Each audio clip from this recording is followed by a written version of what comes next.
My biggest concern is if we did a good job the last month and ZERO is fit to cross an ocean. We did structural work, and if something goes wrong out there, there's no much hope to get help. So that's my biggest concern at all. The other things are the navigation.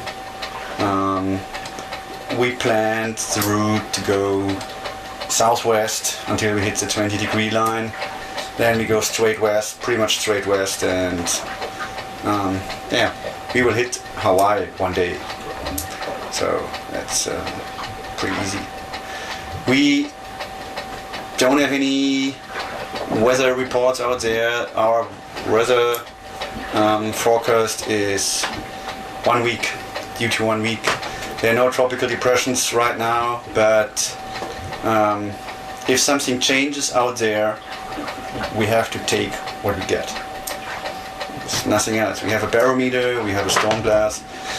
We don't have any SSB or sat phone or something to get weather information. If we need ships, we can call them and ask for actual weather reports, but we don't expect to meet so many ships over there. So we are pretty much on our own. It's 2 days after official start of hurricane season, but it's there's no tropical depression right now, so we should be fine for the next 5 days, and then we will be in front of hopefully any hurricane. So let me see. If the wind gets too strong, we have the possibility to go north. The winds should be lighter there, and if it's not enough wind and we are, just be calmed, then we go a little more south and try to find some more wind. That's always an option we have. The board organization, like doing the night shifts and stuff we do together, we decided to go on a 3-hour night shift. We go a 24-hour watch, so there will be always one guy or one person on watch all the time.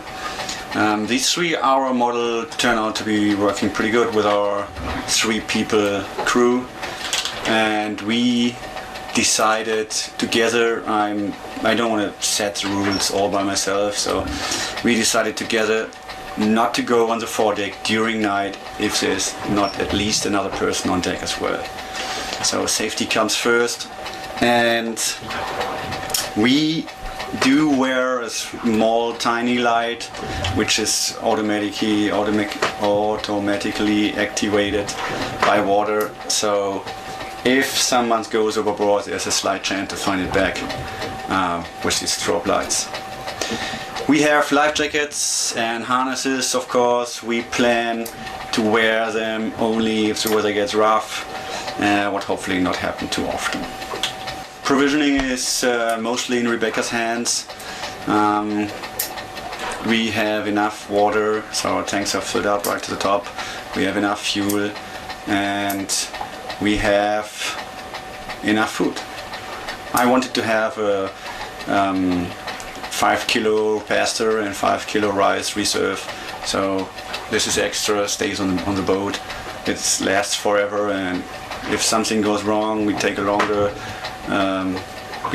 for anything, or something breaks. We still have enough to eat, and we hope to catch a lot of fish. Anything else we will see. What comes, we will take.